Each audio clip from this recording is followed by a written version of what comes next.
Welcome to Positive Outcomes, where leaders turn hard-won experience into income, impact, and freedom. Hello, hello, hello, everyone. You are welcome to Positive Outcomes, where professionals and leaders use their expertise to generate income, impact, and of course, freedom. And I am your host, Dr. Doreen. All right, guys, today is not about me. Let's talk about the guest, okay? He is a director specializing in cyber and information security with a deep expertise in safeguarding systems and leading security strategy. He has built a strong reputation as a leader who not only makes decisions, but also models fellowship, a philosophy that great leaders emerge through service and collaboration. And very impressive. Welcome to the show. Thank you, Dr. Green. Yeah, thank you for having me. Glad to be here. Thank you so much. We are happy to have you. Did I miss anything from your introduction? That was a great introduction. That was a very nice cover of my general philosophy. Yes, it's service is essentially what comes to my mind when I personally treat work as worship, because it does offer some opportunity to learn, gain your wisdom, and I guess you covered it pretty well. I would go with that. Wonderful. And also collaboration. I see that you are really good into collaboration. Can you just talk about that a little bit for us? Absolutely. It's probably goes back to my schooling days with boarding school. I've done most of my schooling at boarding schools, learned through my interactions with my fellow students at the boarding school. They're my friends. They're my siblings. I happen to have lived far away from my siblings. And so it was the case with my siblings as well. It just happened to be where I was from. For better schooling, I had to be in boarding school. I'm fortunate enough to be able to be in boarding school. But as the point is, a lot of the knowledge and wisdom that I've gained, it was through my collaborations with the fellow folks and students in the boarding school. It ingrained into me, essentially, carrying that forward into my community or the work environment as well. It's really the people that we interact with every day offer so much different perspectives and offers so much opportunity to learn from them through those interactions. So collaboration is, to me, a deep ingrained trait in my career and leadership. And that is so amazing, because collaboration is definitely what we need as leaders, right? You cannot lead and nobody's following you, or you cannot lead and be dealing with yourself. So for you, it's amazing that you were privileged enough to build that skill from maybe childhood. Were you like younger when you were doing, like what age, like 10 years ago? But at least you were privileged to be in that setting where you're able to grow. If someone is listening to us right now that was not in an environment where they can build the skill of collaboration and learning and talking to people and fellowshipping, like you greatly call leadership, what advice will you give them? It's a great question. The part of the sense of intimidation when we are among a team, imagine we're in a sports team. We might be thinking, only if I do well, not only well, but the best of the entire team, there is a room for me in the team, in my sports team, which is essentially how I was thinking too many years ago. When I gained my wisdom, I come to realize that no, everybody in the team have a place in the team. Team brings a lot of skill set. Me as a team player in the team don't have to be a superstar at everything. I don't have to be good at quarterback. I don't have to be good at every single thing. Defense team, offense team. There's no need to fight every single thing. It's important to be really good at what you are.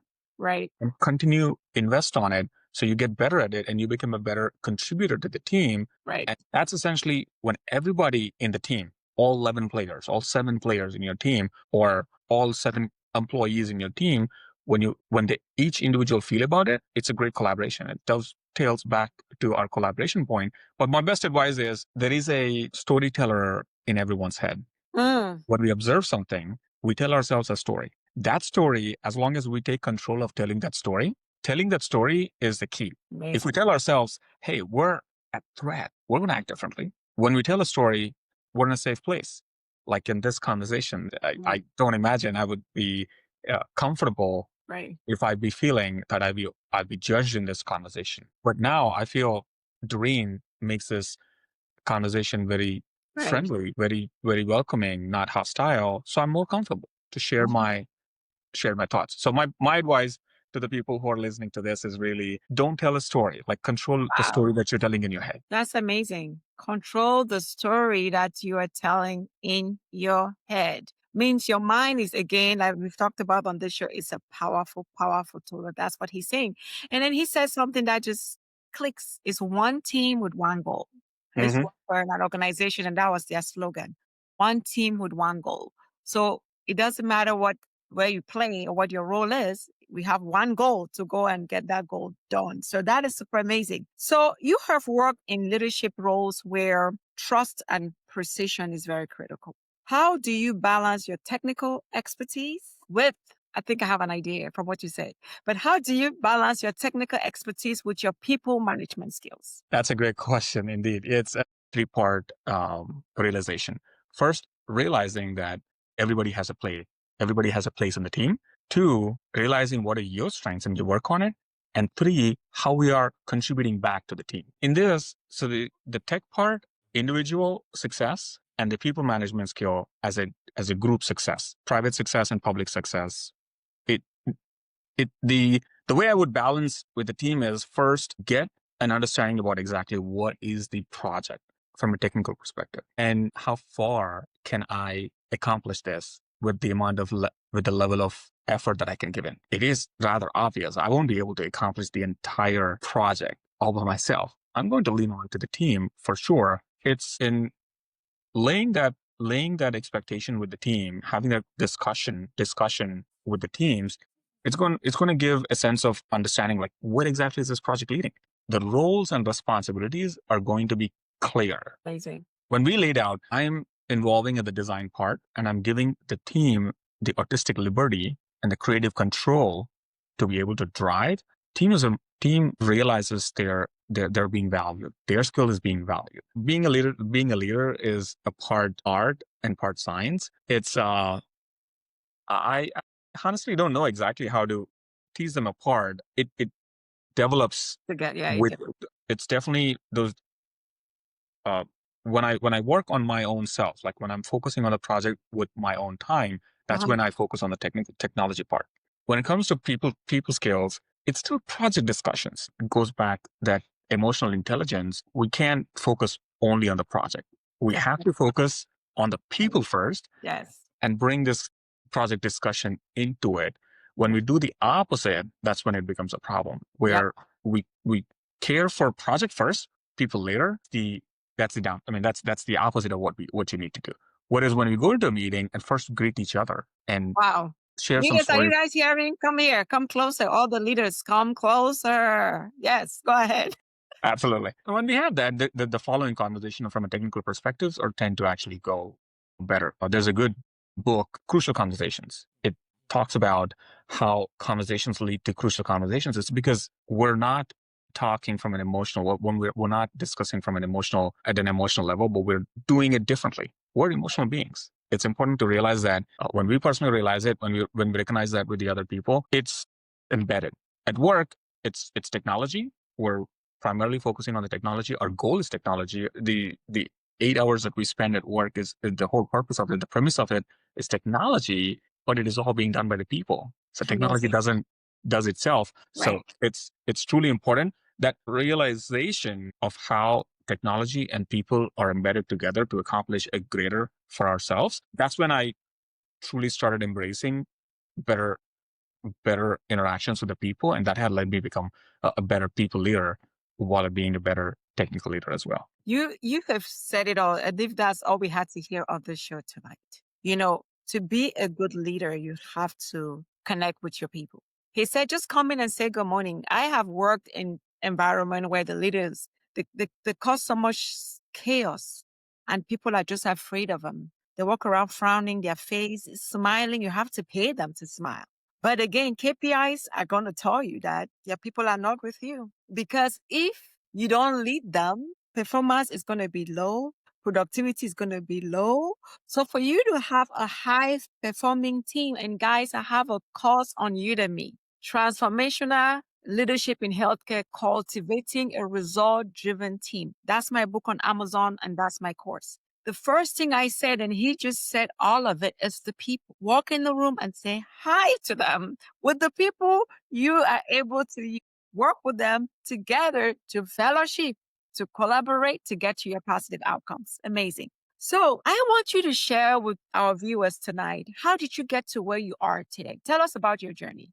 Did you just go to school knowing, hey, I'm going to be a cybersecurity person? Was it that easy? Just let us know your journey. I hope the show is. That means we're going to have a good time. I like that. Yeah, I'm gonna keep this short. Yes, it's obviously it's a good journey, long journey. I'll cut it to three parts. So first comes to my early childhood, where my education is rather, regular, right? Being at a boarding school, math, science, sports. It's an amazing childhood. My parents have worked very hard, ensured all of our siblings have, all of the children have the right uh, educational support and everything. It's been great, and then but I was never confident that I could make it. I've been mostly a average grade student. I would comprehend when I'm like, I have the ability. Whereas I just haven't spent enough time on one particular thing long enough to be able to claim that I'm good at this. I would constantly go from I would get B plus or A minus on math. It continued until one day I wanted to apply for a job after my bachelor's in computer science, bachelor's in electronics and communication. I applied for a job in computers. I happened to get the job. So it's a transformation. So it was a calling. It was more like, hey, you meant to be in this path. It wasn't quite intentional. It's a little bit incidental. I got into a computer science job. It was great. It's a 3-month training, and it was back in India. This was more like in 2004, working for a company named Infosys. They offer a 3-month training to begin with, to the job, and then put you onto the job. So that 3-month is a great transformational. That 3-month, all I was doing is just programming, plain programming, understood the very fundamentals of why programming works, like a whole MVC, why there is database, why there is a application server, web server, why we have web application, all that stuff. That was a great pivotal moment for me in my career. That continued for about 4 years in programming. While I'm being a programmer, then I got a job offer in cybersecurity. It was an interesting conversation with my. So did you have the skill, or did you study? Is part of your education the cybersecurity, or you just had to? No, it wasn't. That's an interesting part. It's again, this just like how I wasn't planning for for a career in computers, and I just happened to be on there. This is another one. I'm looking for a job change. I wanted to change, but I had this in my mind to find a job that is mostly in another programming, but at a different place. Here, I have a lead who's trying to hire. 2008 was a time period where the whole application security is taking center stage. A lot of the organizations are trying to establish application security teams in there. Until then, it was mostly outsourced. Another organization would do it for the organizations. From this point forward, most organizations want to bring it inside their organization. And here, my lead is exactly doing that's exactly what he was doing for a healthcare organization. So I happened to be one of the applicants, and he liked the fact that I have development background. And this is what he told me. I understand you have, Kalyan, you have development background, but this job you're getting into, you're not going to do any more programming. It's Different. Programming isn't easy. Programming is hard. Back then, knowing only a portion of programming, it seemed like it's a good thing. It seemed like it's a good thing. And then I took the job. I took the job for 2 reasons. One, okay, I don't have to do programming. And 2, it's a better pay. It's a better pay than the one I had before. I was hoping you were going to say better pay. Right. I was naive enough just to make the call for reasons that doesn't value very much. But as soon as I get into it, I started doing penetration testing. Well, just started with static analysis testing using IBM AppScan, running those scans and trying to understand OWASP top 10, what those findings are. And that started building. And probably about 5 years into it, that's really when I realized that I guess I hit a jackpot. I mean, that was more like a great career. And since then, I started building on top of that, did my CSSP certifications and GWAPT certifications and the penetration testing. And yeah, the rest is history for about 10 years. After that, for like 10, 12 years, I continued to be in cybersecurity and to where I am being a leader in cybersecurity space. That is so amazing. And again, I have to put lesson learned so that we can all learn together as he was talking. He was not confident in the beginning. Some of us, we are waiting to apply for that job. We are waiting for this. Oh, this has to be perfect. We are waiting, we are waiting, we are waiting. You have to take that step. You are never so prepared to take that step, right? So he said he was not confident, but he got the job. And also, we are planners, and it's a good thing to plan. But sometimes the world, the universe, God just positions you in a place which is meant for you to fulfill your purpose. So just let go sometimes, because he said they are looking for a cybersecurity person. And maybe you're listening to us right now, you are overthinking that, do I need to take this position? Do I need to use my expertise? I know only programming. I'm comfortable only with programming. That is my comfort zone. Maybe you're listening to us right now. I want you to hear Kalyan's story. And I think he went by faith. He didn't say that, but I'm going to say that for him. He went by faith and he's enjoying it. He found his purpose and he took it after, he said, 5 years. It's like, wow, I hit a jackpot. So this is a lesson learned for us on the show tonight, to know that don't be too rigid, right?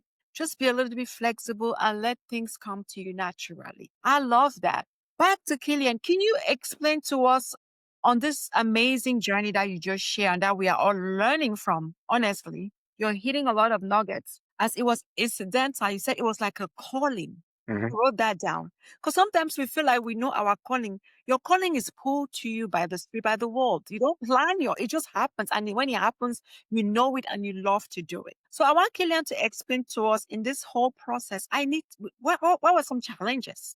What were some difficulties and how did you overcome? Oh boy. There are a lot of challenges.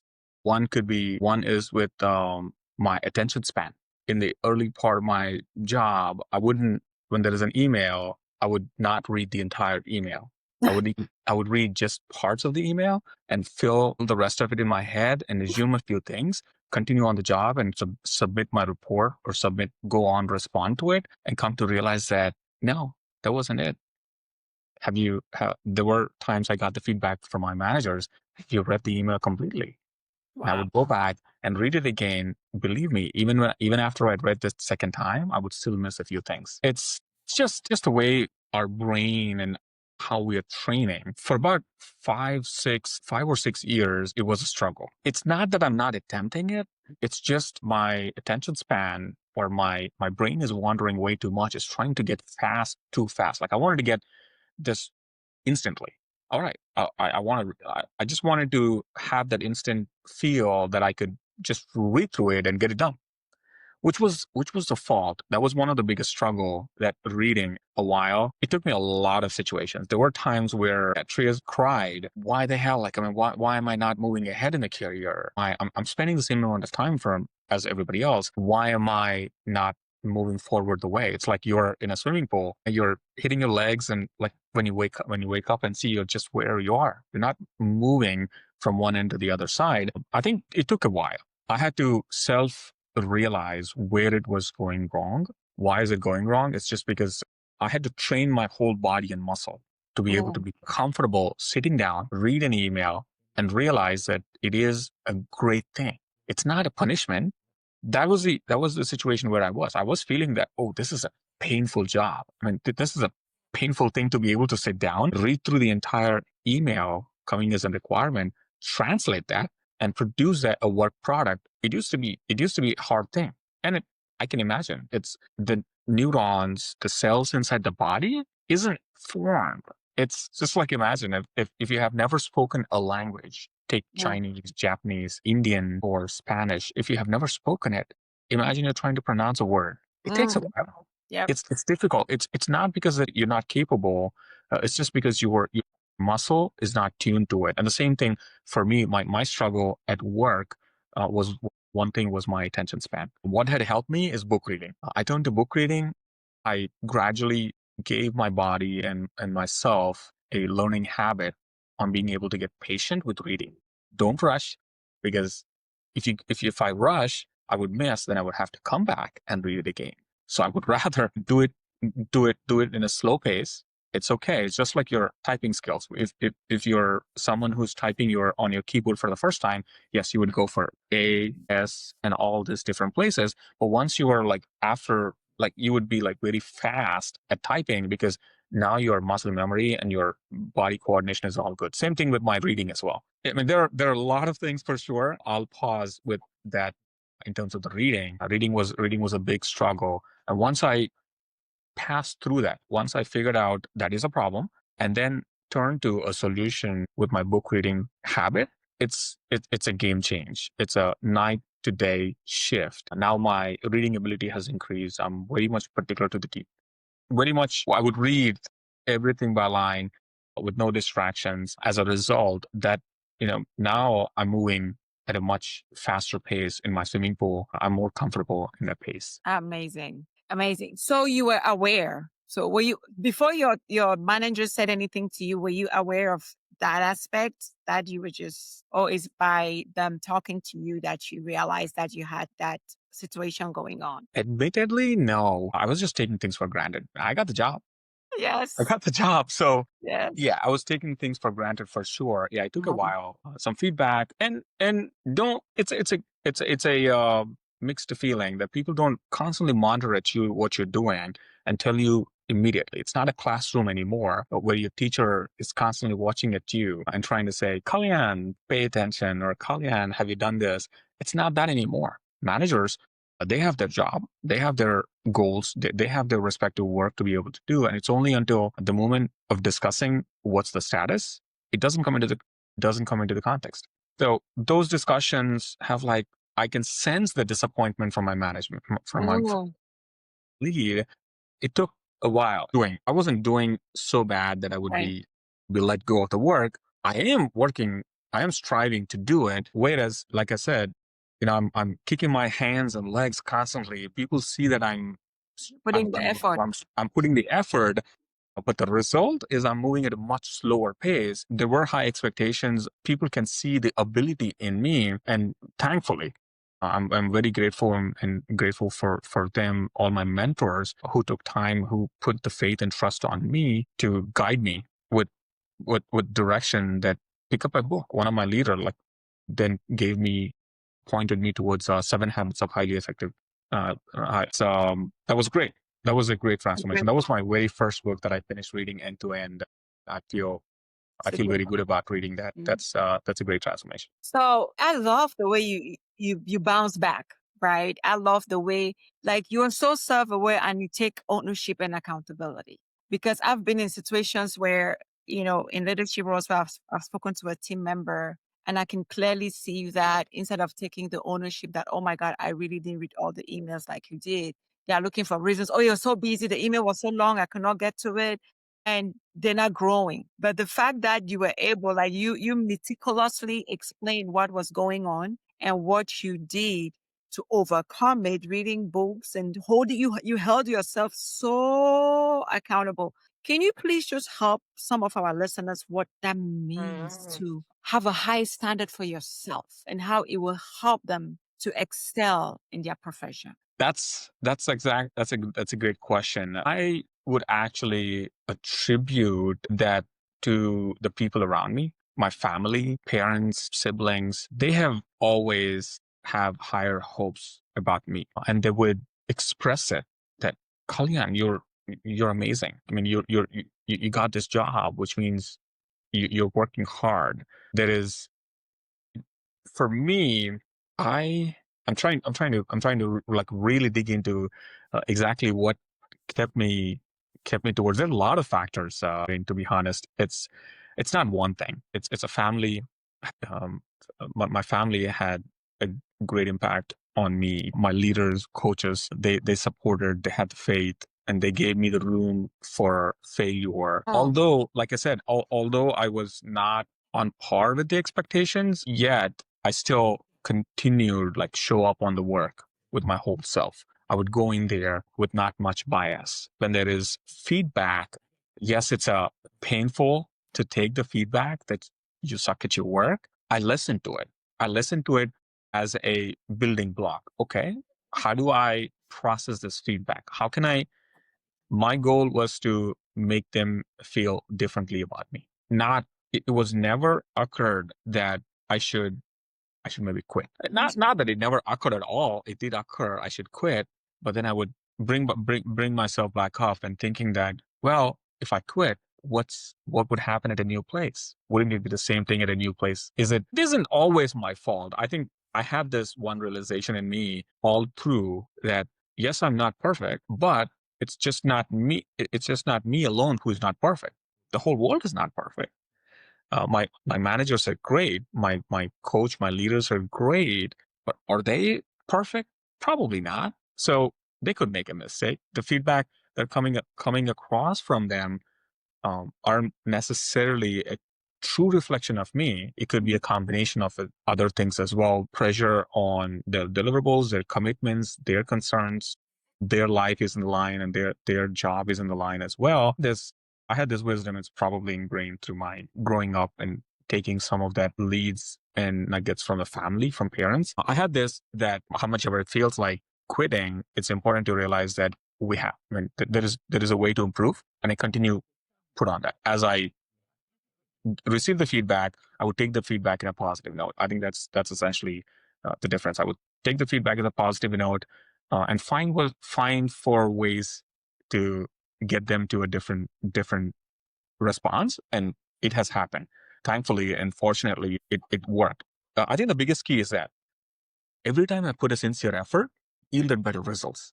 Sometimes I told myself, if the result is not according to the expectations, oh, this could be because maybe I haven't put my sincere efforts. Now, not only that I would do the same thing, I would do that from a sense of confidence deep inside, and a sense of gratitude towards this.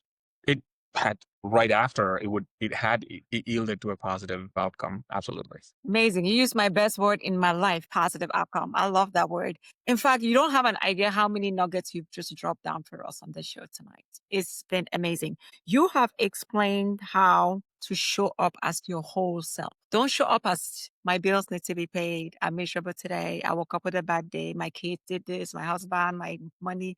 When you show up with your whole self ready to perform what you're hired for, it's not going to be always rosy, right? Like he mentioned. But he used the word, your sincere effort. Your sincere effort is what you have to give. Those are just nuggets. He was saying it. I take down notes because you guys know on this show, I am a learner. Nobody comes here and lives without me pulling something from them, right? Sincere effort means you're genuine. I know we work for a paycheck, but if you honestly know your intent of being in that job and having the goal and the good spirit to really help the company, the leaders to get to the goals and the vision of the organization, I'm telling you, by default, success happens. He also mentioned that, you remember, he's the one that when we started the show, he said about he was not confident. But we're talking, you can see the career growth in him. He said, I showed up being confident and with gratitude. And we're talking about challenges. Like I always say on this show, a challenge is a seed for an opportunity. A challenge is a seed for an opportunity to come out of it. And that's exactly what Kalyan is telling us tonight, right? He said he showed up regardless. He says they gave him room for failure. I'm repeating what he said. I wrote it down. I always come with my notes. I listen. I listen to understand. I don't listen to respond, guys. So I want us to please take some of this. I know a lot of our viewers come here, their expertise.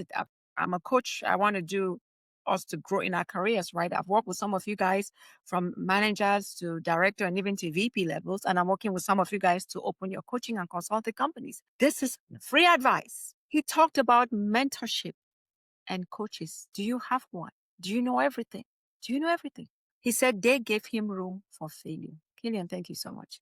Let me go back. See, I told you that we're going to have fun this show, and we are. And this is what This has been great. So I want you to talk to us about cybersecurity a little bit, right? It's a high pressure evolving space. This space within the last 5 years, it has evolved so fast and so many people have interest in this. What is one lesson that you have learned about staying ahead while leading a team? Because it's changing. Is AI an issue for them right now? What is one thing you have learned about staying ahead, and what recommendations can you give to the people that are in that field? Great, truly.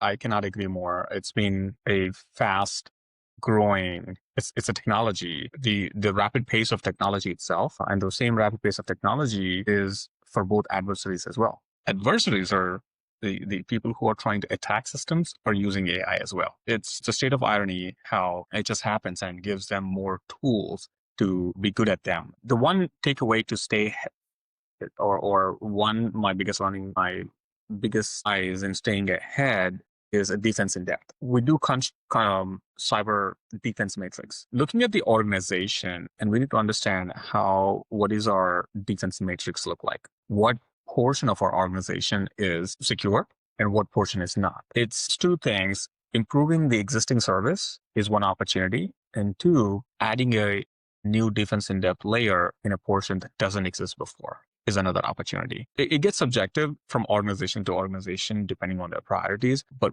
crown jewels. What are the crown jewels for your organization? What is it, or what is that data that runs your business? What is it crucial for your organization? You have to make sure that you're allocating some resources proportionate to that. We can't try to do everything. So being proactive is about prioritization as well. When we do, there are many different ways. There are frameworks, cybersecurity framework. There are a few different frameworks that are available to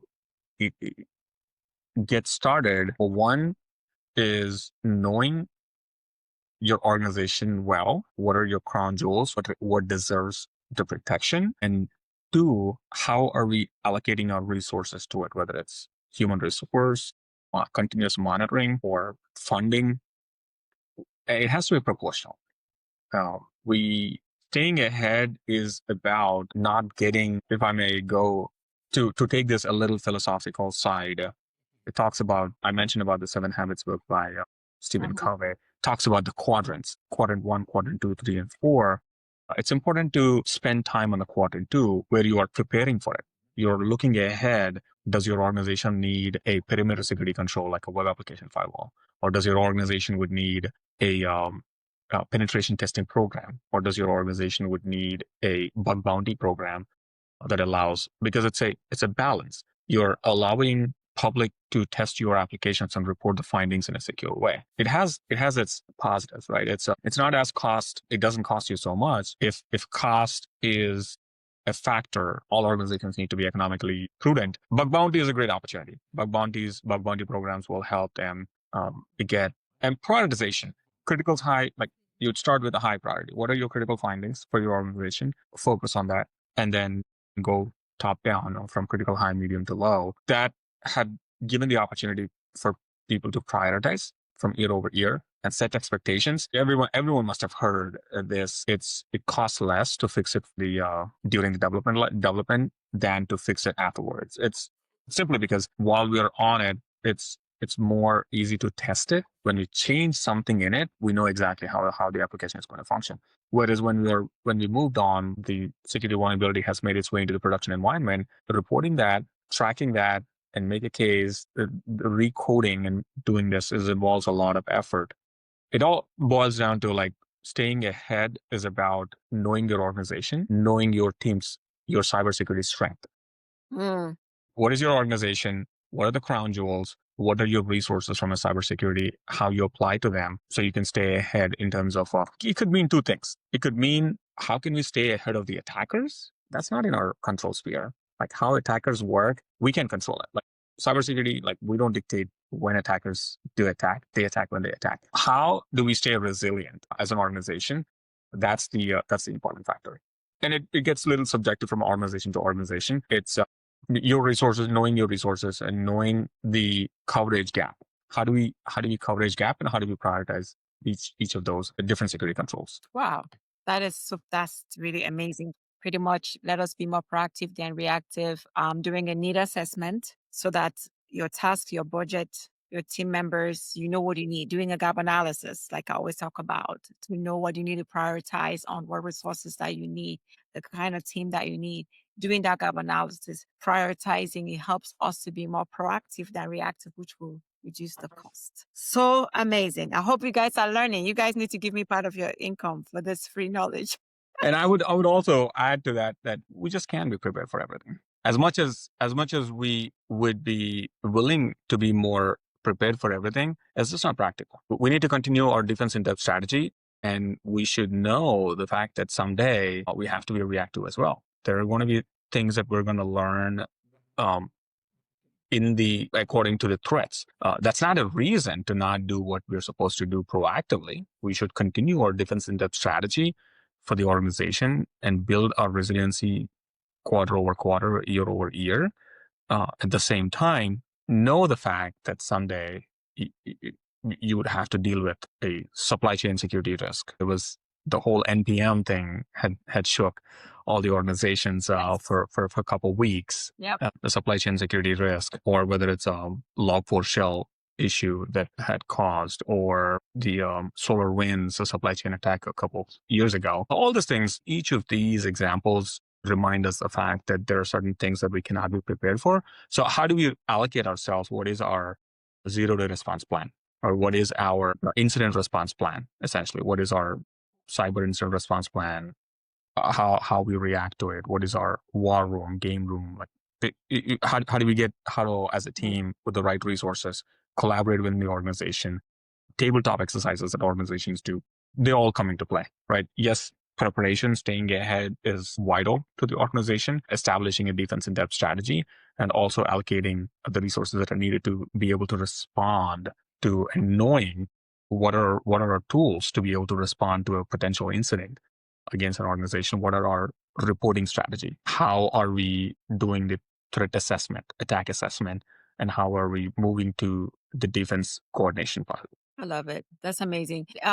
You're the expert, and this is part of the whole framework, the whole circle, right? About the monitoring phase. Like after a threat happens, you have to do the root cause analysis and learn. I think there's something, the aspect of it that is lesson learned from the threat or from the incident, and it should be part of your incident response plan or your recovery plan, correct? Mm-hmm. So that organization are very prepared, because after every threat or every incident, like he said, being reactive to, there's a part of being reactive because you have to look at the incident and the event that happened.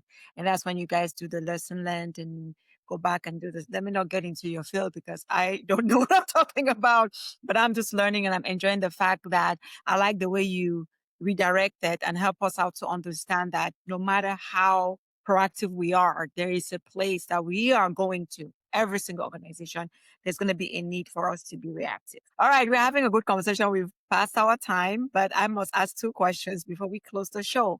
Going back to your younger self, question: what will you tell young Kalyan? This is an interesting question. I've actually heard a lot of people answer this. A lot of people receive it. Quite frankly, if I can be brutally honest, I wouldn't change a thing. It's just the way that's led. I mean, this is perhaps, my life is unique in that regard. If I go back, if I change something, it is going to perhaps change something.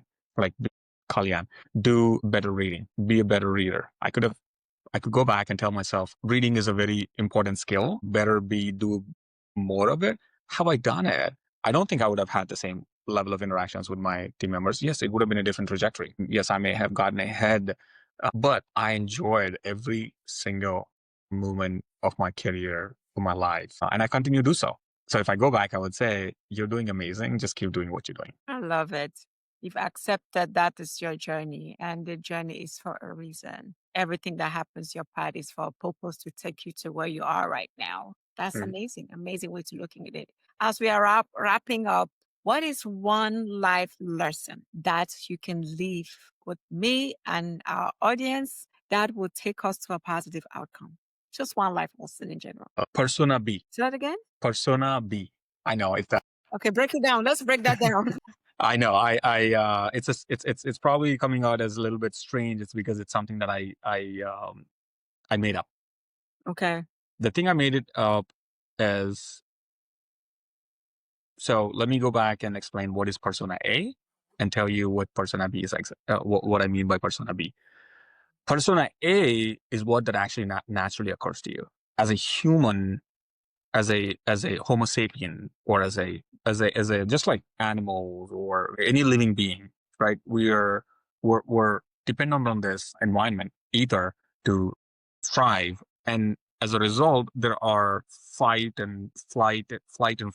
We have all these things embedded in us to be able to survive. So when we see somebody getting ahead and feeling jealous about it, or when we see a potential hostile situation, feeling threat about it, or when we do something which we're not so proud of, it's cursing ourselves. Why the hell did I do that? Why did I wind up spending 4 hours of watching Netflix series just before my test, or before my presentation? Or these all things we do. And persona A is just exactly what we naturally do. We curse ourselves. I wish I had not done it. I wish I realized that reading is important early on. I wish I had invested in Apple stock 20 years ago, Nvidia 5 years ago. These are all things that naturally occur. These are all things. Oh, I see a big board with lottery. Why don't I get a lottery and get rich over time? So these are all aspirations and everything. These all happens in our head. And these all, like, we try to defend ourselves, we get into arguments, debates. So this whole thing I'm explaining, this is all persona A. It's just who we are. I mean, this, how we are made. Now, on the other hand, what the persona B is, remember we talked about how we tell a story within our head ourselves. Changing that story is what persona B is. Okay. Now take an example. I watched 4 hours Netflix series right before my presentation. I spent all my time that I had to be able to prepare. The natural persona A is we'll be cursing ourselves, feeling bad, and ruining even a 1% of the chance that we have to be able to success in the following presentation. Whereas persona B is, wow, I was able to spend 4 hours in watching Netflix. I had a wonderful time. Oh, wow. That gives all my cells inside my body that a great sense of satisfaction. While all through watching that 4 hour series, all my cells were feeling, this is a great feeling. Yeah, this is the right thing to do. We're exhilarated. We have that positive feeling inside. And now suddenly, as soon as it's end, what's happening? My brain is like, we're getting cursed for enjoying it. Isn't this what life is for? So I come to realize at some point that persona B is important. I need to tell a different story about myself. Yes, I watched it. It was amazing. And now what? I mean, and then what I do, what I have to do. It gave me an opportunity to be able to focus on this without having to go back. And that's not a reason. If I'm not prepared for the presentation, I should have the audacity to be able to actually go in there and actually speak about what I watched. Yes, it means strange. It feels strange. It feels too risky. It feels too reckless to do that. But that's exactly what has happened. Once I started accepting that, once I started telling a different story, once I'm embracing persona B, there have been less instances where I have ruined my chances. I have spent less time watching TV. I would rather finish my presentation, go then watch the movie, or once I finish the presentation, maybe I'm tired, I feel like, let me sleep, and then the following day, prepare for the presentation, present the presentation, and use the rest of the time to party, go, enjoy. The cycle has changed. In a 48-hour period, there is enjoyment, there is presentation, there is a timeline, there is a sense of urgency. All of this in that 48-hour package. When I embrace persona B, it's the same 48 hours, but we get the job done first, then we go celebrate it. It's because I'm telling myself a different story. There is an opportunity to have fun, and what you enjoyed it. Wow. That is so deep. That is so deep because it keeps your mind and your body in a state of gratitude, regardless of, because you're right. I would say, oh my God, I've spent all my day on this. Oh, I should have done this. Oh, I didn't do this. I'm guilty. I have to say that. But now what you're telling us is if we can restructure our thinking to person B, saying that, oh my God, that was such a nice movie. I had a good time and I didn't do my presentation, but somebody can hear about this movie. That would make me change the way I approach situation, knowing that I can do my nice presentation and enjoy my movie without feeling guilty. Am I understand? We can't change what has happened, We can't change what has happened. but Because we the can moment change. we are down on ourselves, it's like we are creating a path of misery or a path of failure. And we are not being grateful when we are beating ourselves down for something that has already happened. Exactly. That is a good one that would take us to positive outcomes. I love it. Thank you so much for joining this show. Do you have any people contact you? Do you have anything you're offering to the masses? Is there anything you're doing that you have a website, anything that people can use? Do you have a service that you offer? Anything before we close the show? It's a lot in work, lot in progress. However, I would encourage people to reach out to me on my LinkedIn if they feel like if they have a genuine question towards what leadership, how anything related to leadership that they feel that I might be able to help with them, or cybersecurity or general technology in general. LinkedIn is a great place. Kalyan Bandaru, CISSP. That's how you'd be able to find me. But more to come. Yes, Persona B is something that I'm very closely working on. It's taking shape. I love it. We need to write a book on personal B. That is a theory that is new. That's because I'm talking to people every single day. That's something that the masses need to hear. Okay. So thank you all for watching us tonight. And thank you, Kalyan. We appreciate you. Please embrace personal B. Share this and share it. And until next time, goodbye. Thank you so much. Thanks for having me. Have a good one. Bye, guys. Thank you, Miss. Thanks for listening to Positive Outcomes. Follow the show and share this episode to inspire someone's next chapter.